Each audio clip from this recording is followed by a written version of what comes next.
I'd always thought my life with Emily was something solid, unshakable, like a house built on bedrock, not sand. We'd been married 12 years, and I'd spent every one of those years believing we were the kind of couple people envied. She was radiant, with her chestnut hair that caught the light just so, and a laugh that could pull me out of any dark mood. I was the steady one, the guy who worked long hours at the accounting firm to keep our life comfortable, who planned our vacations and fixed the leaky sink without complaint. We had a rhythm, a partnership.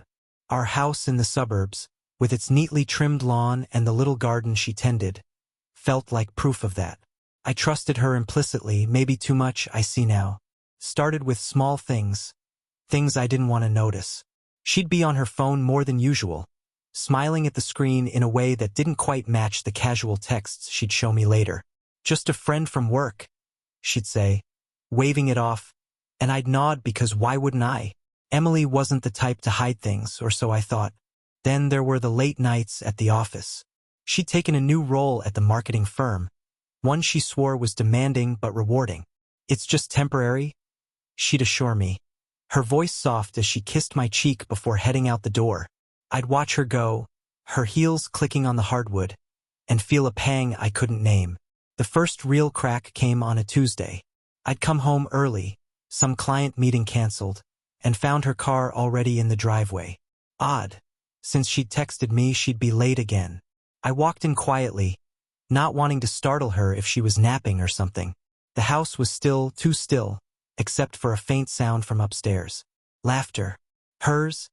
Unmistakable, but paired with a deeper voice I didn't recognize. My stomach twisted, but I told myself it was nothing. Maybe a coworker had dropped by. Maybe they were working on a project. I climbed the stairs, each step heavier than the last, until I stood outside our bedroom door. It was ajar, just enough to see her reflection in the mirror.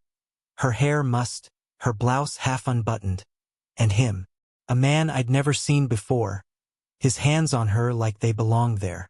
I didn't burst in. Couldn't. My legs felt like lead, my chest tight with a betrayal I hadn't even fully processed. I backed away, silent as a ghost, and left the house. I drove aimlessly for hours, the image burned into my mind, her with him in our bed. When I finally returned, she was in the kitchen, humming as she chopped vegetables, like nothing had happened. "You're home late," she said, smiling.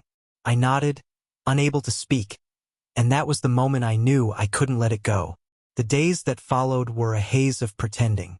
I went through the motions, kissing her good morning, asking about her day, eating the dinners she cooked, while inside, something dark was growing.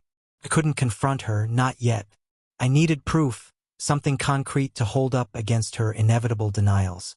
I started watching her more closely, noting every time she slipped away to take a call, or came home with that faint scent of cologne clinging to her.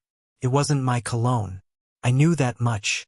I installed a tracking app on her phone one night while she slept, my hands shaking as I typed in the commands. It felt wrong, invasive, but the alternative, living in this limbo of doubt, was worse. The app showed her movements.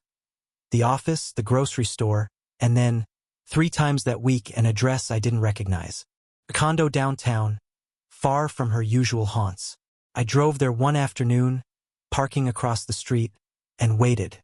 Sure enough, her car pulled up, and out she stepped, glancing around before disappearing inside. Minutes later, he arrived. The same man from our bedroom, broad-shouldered and smug, carrying a bottle of wine like this was some romantic rendezvous. I followed them once, keeping my distance. They went to a little cafe, laughing over coffee like a couple in love. She touched his arm, leaned in close, and I felt my hands clench the steering wheel until my knuckles whitened. That night, she came home and told me she'd been stuck in a meeting. The lie was so smooth, so practiced, I almost admired it. Almost. Instead, I started digging deeper. I hacked into her email. Years of trust reduced to guessing her password, our anniversary, how ironic, and found the messages.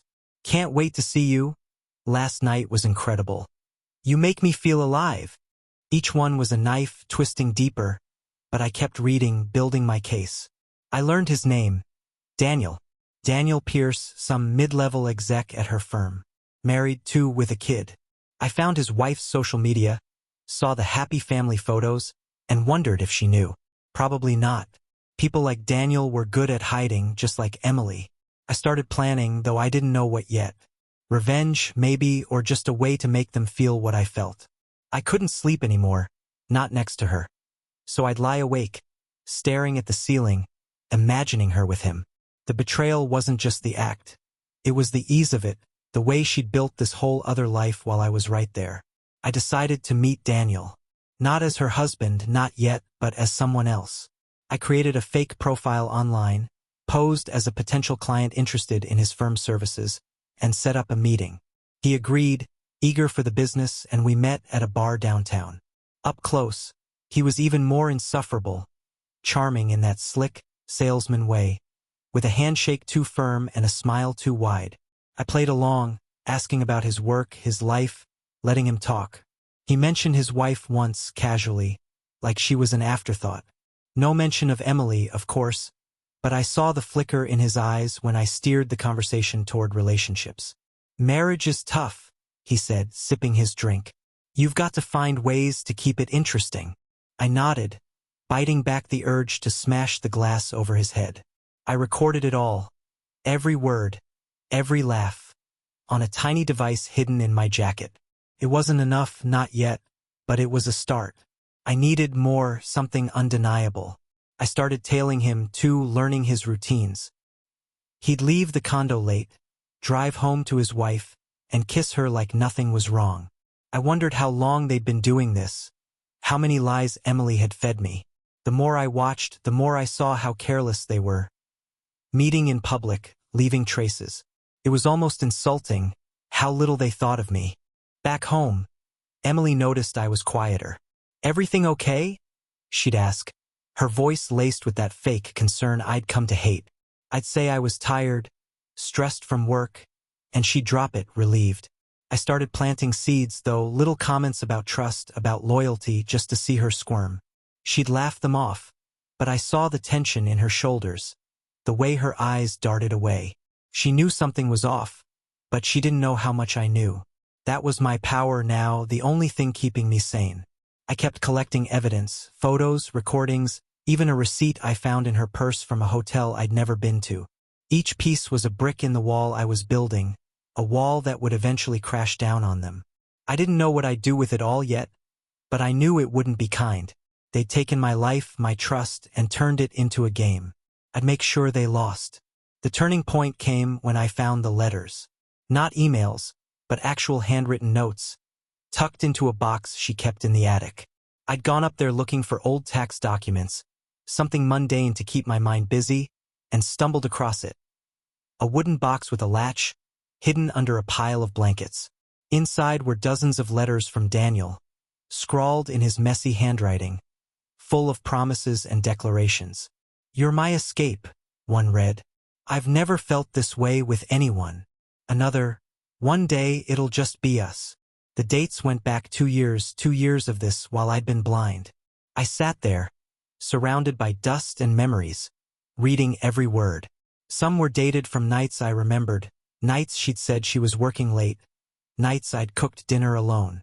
The betrayal wasn't just physical anymore. It was emotional, a whole secret world they'd built behind my back. I felt hollowed out, like someone had scooped out everything I'd been and left a shell. But that shell was filling with something else. Rage, cold and deliberate, like a storm gathering strength. I didn't confront her then. Couldn't. I needed to be sure my revenge was perfect, something that would hit them where it hurt most. I started researching, discreetly, on a burner phone I bought with cash. I looked into Daniel's life, his wife, his kid. I found out he was up for a promotion, something big that could change his career. Emily, too. She'd been angling for a leadership role, one she'd gushed about over dinner like it was her dream. They both had so much to lose, and that's where I'd start. I began crafting a plan, meticulous as any audit I'd ever done. I'd expose them, but not in some messy public scene. No, this would be surgical, calculated to unravel their lives thread by thread. I contacted Daniel's wife first, anonymously, sending her a single photo, him and Emily at that cafe, her hand on his arm. No note, just the image, mailed from a post office across town. I watched from a distance as the package arrived, saw her open it on their porch, her face crumpling. That was the first domino. Emily came home that night, flustered in a way I hadn't seen before. "Something's wrong," she said, pacing the kitchen. "Daniel's wife called me, asking all these weird questions." I feigned surprise, asked what she meant, and she brushed it off with a nervous laugh. "It's nothing, probably just a misunderstanding." But I saw the fear in her eyes, the crack in her composure. She didn't suspect me, not yet, but she knew the ground was shifting. I kept pushing quietly. I sent an email to her boss from a fake account, attaching a screenshot of one of her flirty messages to Daniel, timestamped during work hours. "Thought you should know." I wrote, nothing more. The next day, she came home ranting about a stupid HR meeting she'd been dragged into, her voice tight with frustration. I listened, nodding sympathetically, while inside I felt a grim satisfaction. The noose was tightening. Daniel's life was unraveling, too. His wife kicked him out. I saw him hauling bags to his car one night, his face drawn and angry. I'd heard through a mutual acquaintance that his promotion was on hold, pending an investigation into personal conduct. Perfect. I wasn't done, though. I wanted Emily to feel it just as much. I started leaving hints around the house, printouts of their emails, slipped into her purse or under her pillow. She'd find them and go pale, stammering excuses about old jokes or someone messing with her.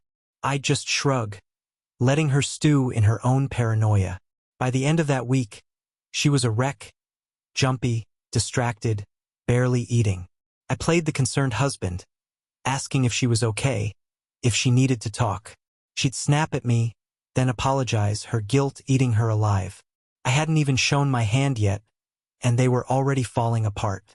That's when I knew my revenge could be more than exposure. It could be destruction, slow and deliberate, until they had nothing left.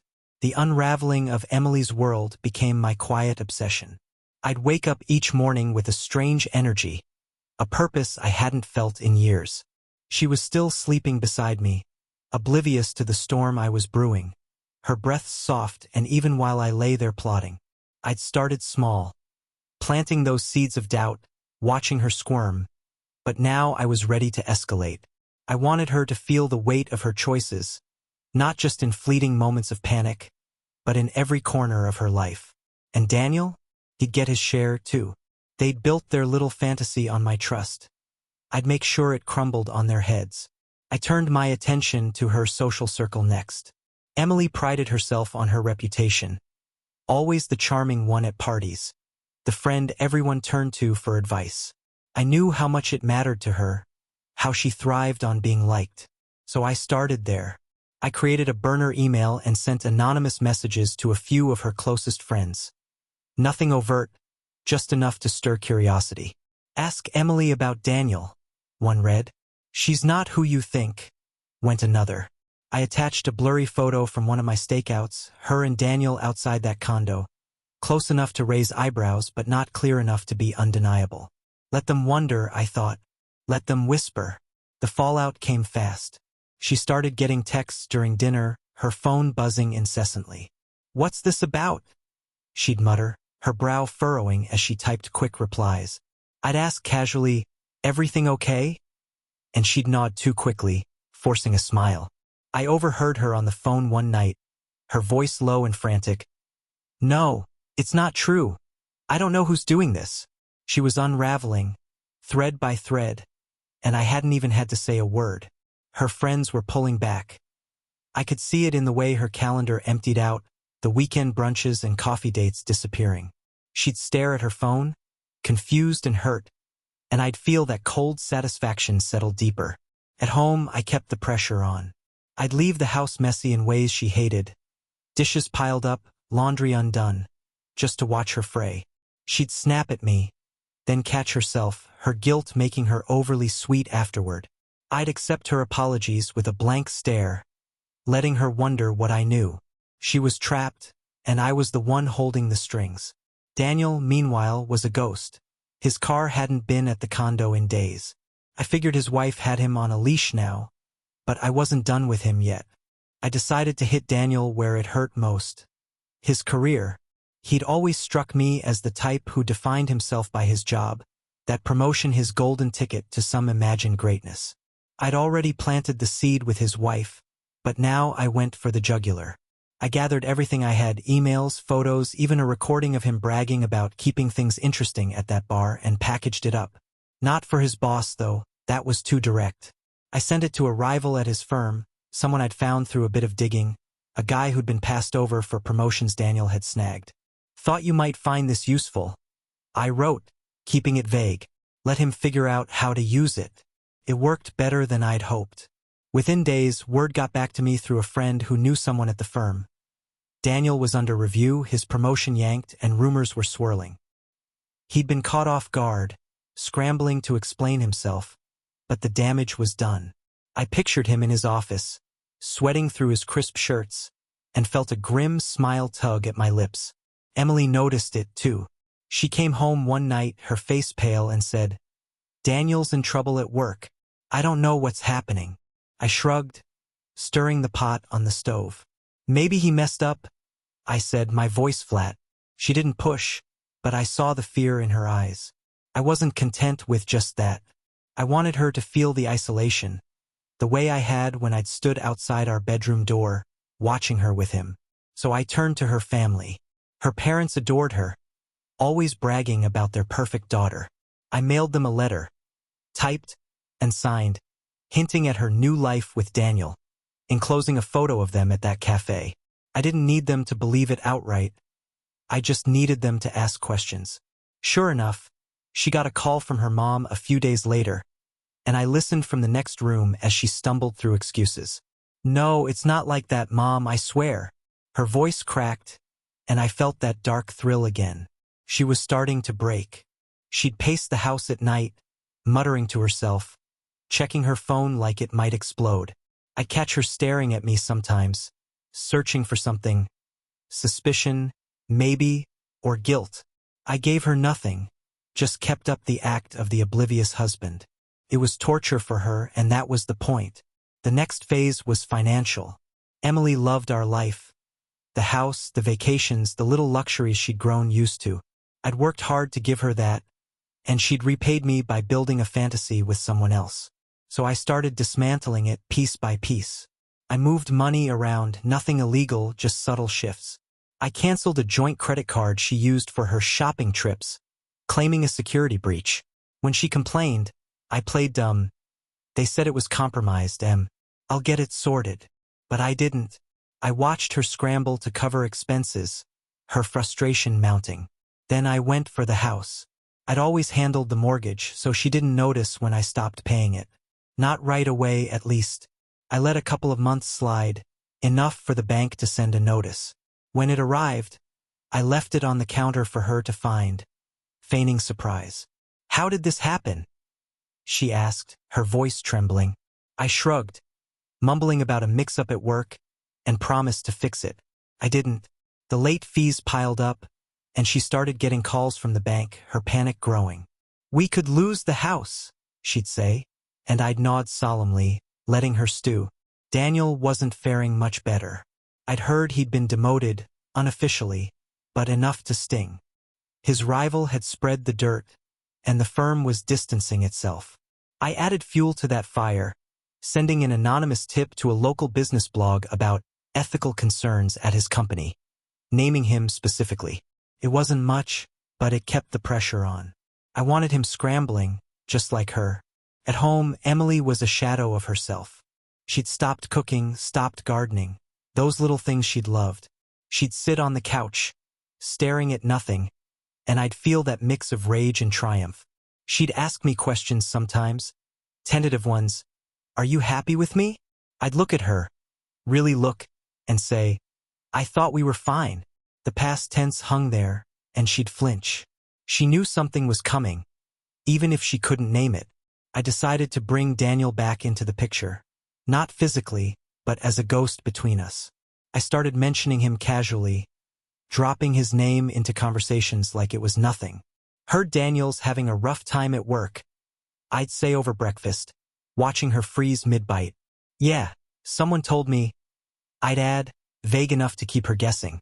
She'd stammer something about not knowing, her hands trembling as she cleared the table. I'd smile, just a little, and let it drop. Then I upped the ante. I printed out one of his letters, the one about one day just us, and left it in the car, tucked into the visor where she'd find it. She did that evening and came storming in, waving it at me. What is this? Where did you get it? Her voice was shrill, desperate. I played dumb, frowning like I was confused. I don't know, Em. Maybe it's yours. She went white, then red, and threw it down, muttering about someone playing a prank. But she didn't sleep that night. I heard her tossing, turning, trapped in her own head. I contacted his wife again, this time with more. I sent her a USB drive. Recordings, photos, the works, labeled simply, for you. I didn't watch her get it, but I didn't need to. Daniel showed up at our house the next day, wild-eyed, banging on the door. Tell her to stop, he shouted when I answered, his voice raw. Tell her to call it off. I stared at him, calm as stone. Tell who what? I asked. He faltered, realizing he'd said too much, and stormed off. Emily watched from the window, her face a mask of dread. That night, she tried to talk to me, really talk. I think someone's out to get me, she said, her voice small. I don't know why. I looked at her, this woman I'd loved, and felt nothing but ice.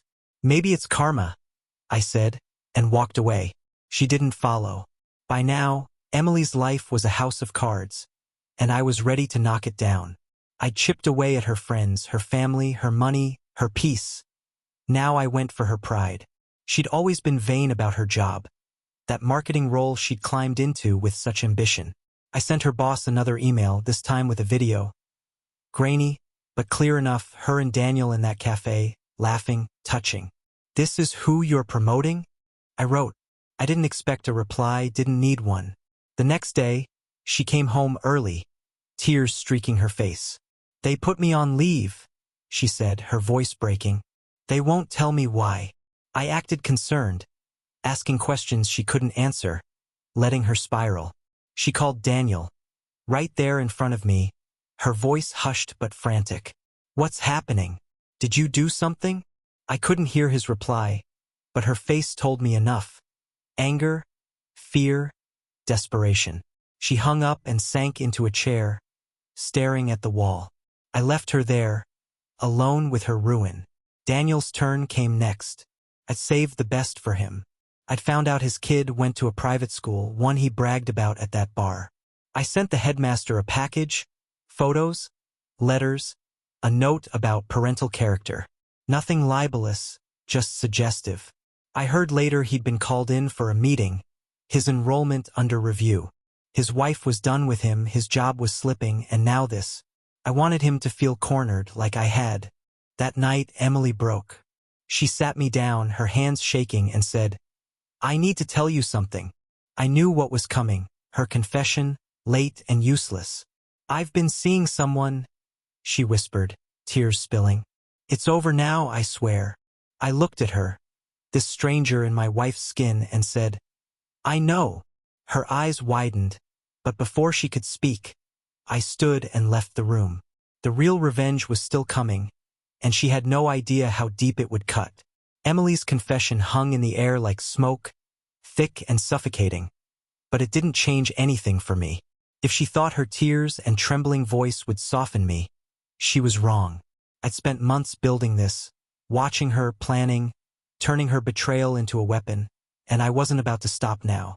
She sat there, waiting for me to yell or cry or forgive her, but I gave her nothing. Just those two words, I know, and then silence. It was worse than any outburst, I could tell. She stared at me, her mouth opening and closing like a fish out of water, but I walked away, leaving her to drown in it. The next morning, she tried again. She followed me around the house, her voice raw from crying all night. Please, let's talk about this, she begged, grabbing my arm as I poured coffee. I shook her off, not roughly, but firmly, and looked her in the eye. What's there to talk about? I asked, my tone flat. You made your choices. She flinched like I'd slapped her, and I saw the moment she realized I wasn't just hurt. I was done. Not with the marriage, not yet, but with her. She didn't know the half of it, though. The confession was her attempt to take control, to frame it as a mistake she could fix. I wasn't going to let her. I shifted gears that day, focusing on the final pieces of my plan. Daniel was already a mess. Demoted, separated, his kid's school threatening to kick him out, but I wanted him to know it wasn't random. I wanted him to see my face. So I arranged a meeting using that same fake client profile I'd tricked him with before. He agreed, probably desperate for any win, and we met at a quiet diner across town. He looked awful, unshaven, bags under his eyes, his usual swagger gone. I sat across from him, sipping coffee, and let him ramble about his services for a while. Then I leaned in, my voice low. You know Emily, right? My wife. His face went slack, the color draining out of it. Yeah, I said, smiling thinly. I've known for a while. He stammered, tried to backpedal, but I cut him off. Don't bother. I just wanted you to know who's been pulling the strings. I slid a photo across the table, one of him and her, taken from my car outside that condo, and stood up. Enjoy what's left, I said, and walked out. I didn't need to hear his excuses. The look on his face, panic, realization, helplessness, was enough. He knew now that every hit he'd taken wasn't coincidence. It was me. Back home, Emily was a wreck. She'd stopped going to work. Her leave was extended. She told me, though I knew it was more than that. She barely left the house, just shuffled around in her robe, jumping at every noise. I kept up the pressure, subtle but relentless. I'd leave the radio on, tuned to stations playing love songs she used to hum with Daniel, watching her tense up at the lyrics. I'd mention bills we couldn't pay, letting her see the foreclosure notices piling up. We'll figure it out, I'd say, but I never did. The house was slipping away, and she couldn't stop it. I took it further, hitting her where it really hurt, her identity. She'd always been the perfect wife, the one who hosted dinners and sent holiday cards. I stopped inviting people over, let the yard go wild, and when her sister called, I told her Emily wasn't feeling well. She's going through something, I said, vague but loaded. Her sister showed up a day later, worried, and Emily tried to play it off, smiling, offering tea. But I saw the strain. After she left, Emily turned to me, furious. What did you say to her? She demanded. I shrugged. Just the truth. She stormed off, but I knew her family was talking now, piecing things together. Daniel called her that night. I heard her whispering in the bathroom, thinking I was asleep. We have to fix this, she hissed. He knows everything. I couldn't make out his reply, but she hung up sobbing. Good. Let them scramble. I'd already sent his wife another package. More letters, a recording of him at that bar, and I knew she'd filed for divorce. He was losing everything, and Emily was next. I started packing. Not much, just enough to signal I was ready to go. She noticed the suitcase in the hall and froze. What's that for?